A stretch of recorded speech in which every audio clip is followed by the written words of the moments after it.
I got a whiff of something. I thought, what is that? They're some musty guys. Like really musty. Like genuinely, I can smell them from here.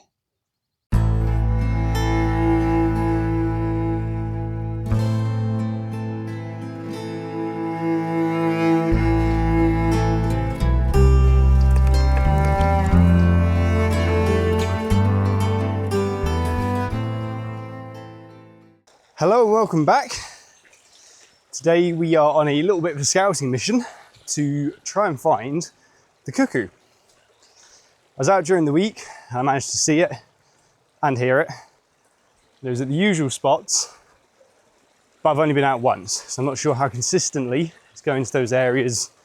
I was popping out this evening to sit under a net for a few hours and try and see how this bird rolls. So we'll go and have a listen, see if we can see it and see if there's any particular trees that it likes. And make a two-part video in 2 separate days. Hopefully we'll get some nice close-ups and some nice videos. It's quite an exciting time of year for me. It's a bird that I do like to try and photograph. I mainly like them because they make a lot of noise and pretty much tell you exactly where they are. Plus I have been watching them for quite a while now, which adds to the fun. I remember at the exact point I'm at now, in 2019, at these trees, I can't point so I'll show my camera, up here, I think it might even be that high tree there. I was walking with a friend up here, saw some birds, thought they're pigeons, took a shot, 2 cuckoos in the same frame. Now, I haven't managed to do that since. That was 2019. Here we are, 6 years on, I'm still out trying to get shots of them. Now the point I'm going to today, last year I did get a decent close encounter, but it was a shot of a cuckoo, the sky in the background that's a little bit boring. I would like to get it in front of some foliage or low against the heather. That's the plan, but it's easier said than done. And I've been doing this for a while and not had that shot. So who knows, this could be the year.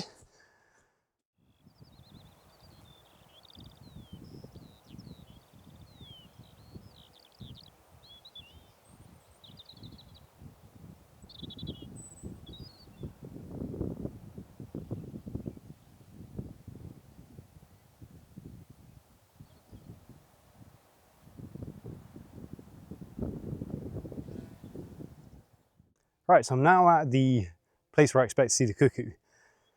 These trees in front of me are where I've seen it.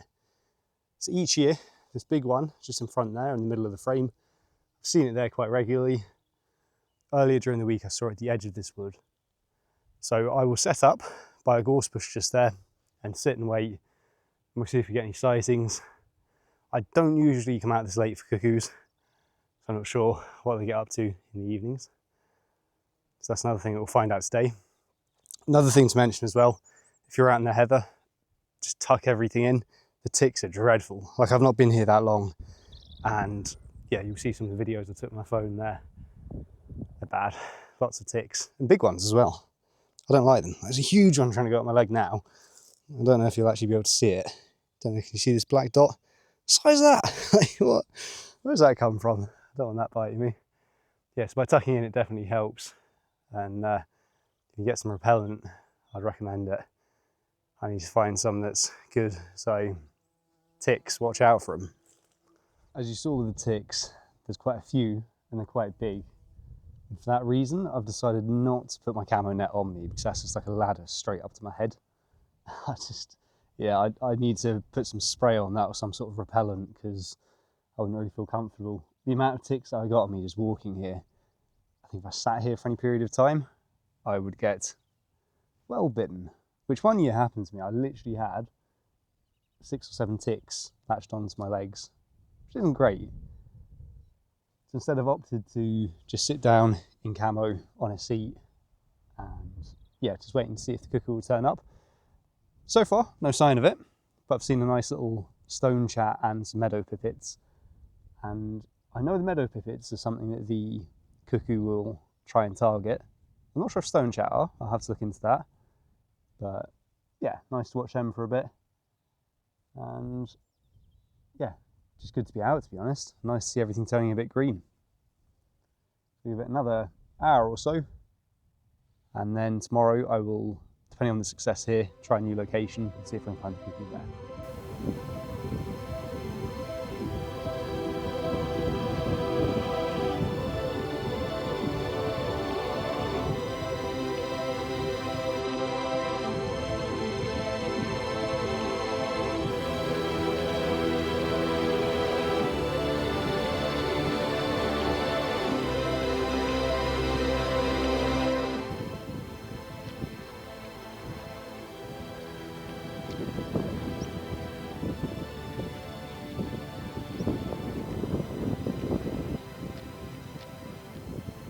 Due to inclement conditions, I moved into the wood, and I've got some shelter under this tree.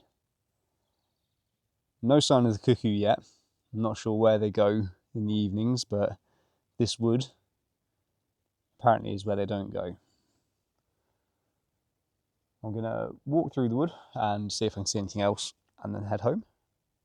And I'll be out in the morning, bright and early. The weather will be better, and I reckon I'll be much more likely to see one. So that's the plan.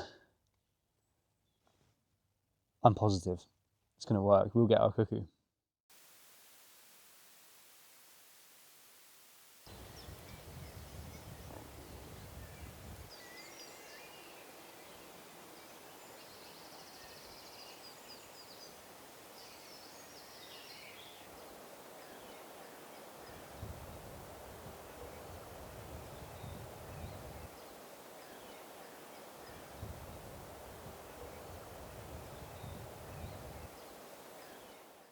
Right, I've just arrived at the location for the day 2 of the cuckoo hunt.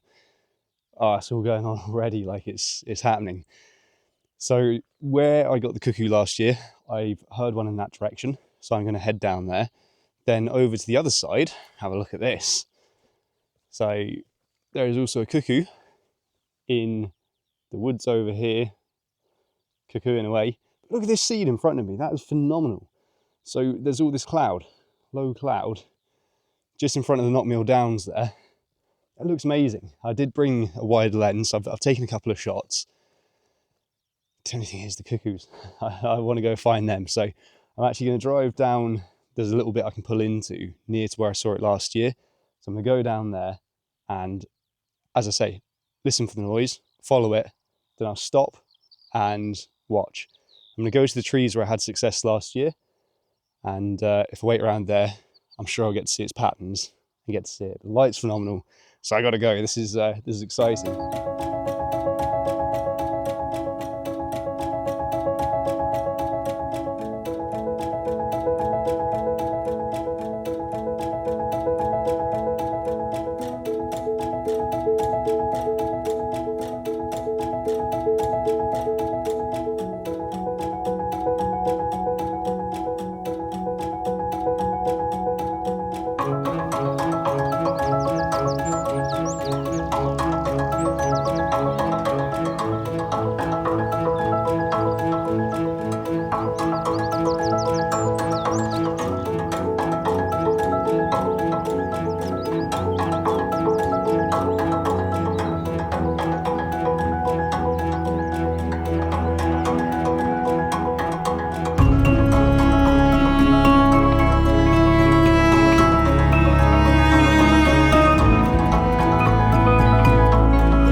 So these are the exact trees.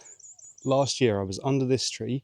The cuckoo came and landed on this one, then flew across to this one. And that's where I got that really close footage that I had in last week's video. Like the best experience I've ever had.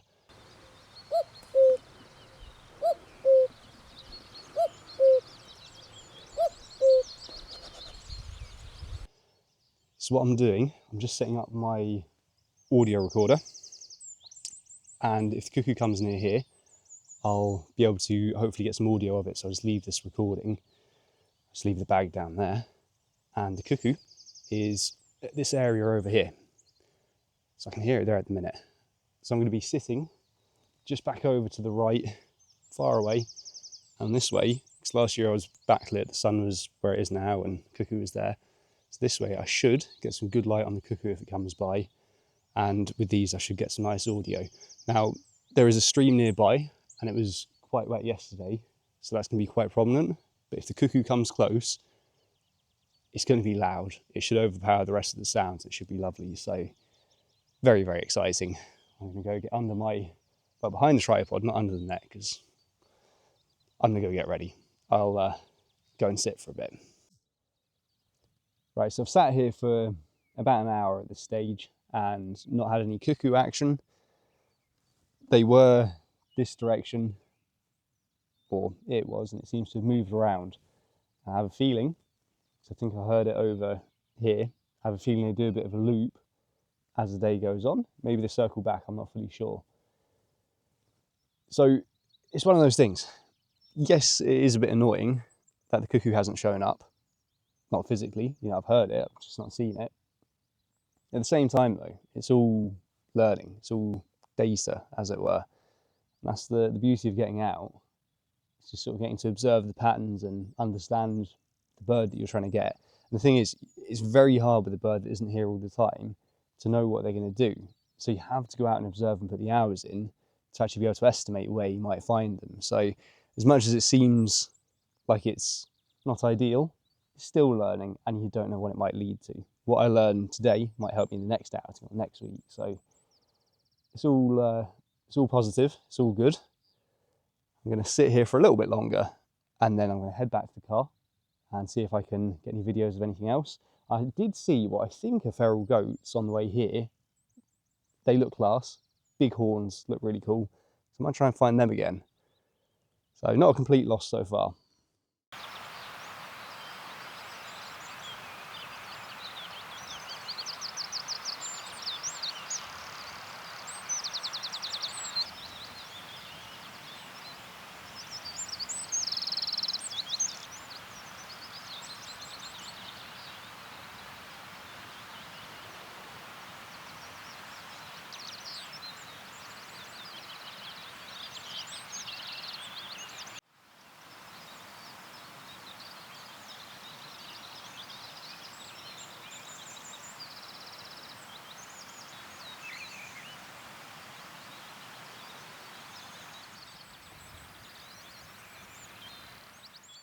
So it's time to pack up now, and I am going to head back to the car to get my audio recorder. I'm going to try and find those goats en route because they look cool.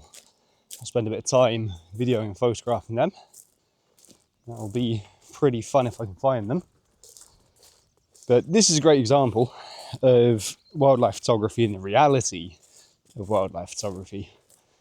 When I first got into it, I thought, get a camera. Spend a load of money on a camera, get great shots. It just really doesn't work like that. Unless you're going to paid hides or reserves where you know there's a lot of wildlife, more often than not, this is how it goes.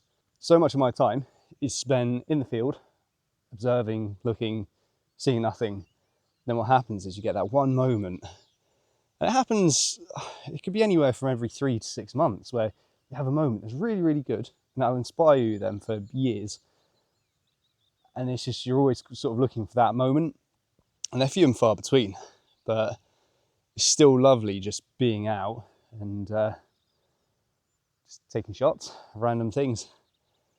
And I think that's something definitely, you know, you always plan to see a certain thing. It doesn't always go that way. And that's something, especially with the YouTube channel, that I want to embrace, is just the reality of it. You aim for one thing, something else might happen. You aim for one thing, you don't find it. So I know it's not for everyone, but at least still out in nature. So that's the main thing for me. I do enjoy taking all the little videos, so it's nice to get them, nice to make the audio recordings. At least I know that I can do them. And if the wildlife doesn't show up, we have content. So yeah, that's my ramble. Time to pack up, back to the car, find the goats, and who knows, we might see a cuckoo. Probably not, but we might. Right, I was just walking along, heading back to the car. I got a whiff of something. I thought, what is that? I found the 2 goats. I don't know if they're feral goats. Just here, they're certainly stinky goats. They're some musty guys. They're really musty. Like, genuinely, I can smell them from here. I've not had much to do with goats. I didn't know that they had such bad hygiene. Cool to look at though, really cool. I want to get close. I'm going to film its horns and show you a close up of the details of its horns.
Well, there we have it.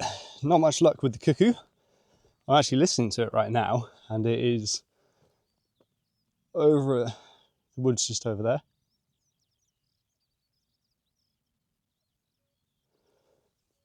Not sure if my camera's picking that up on my microphone.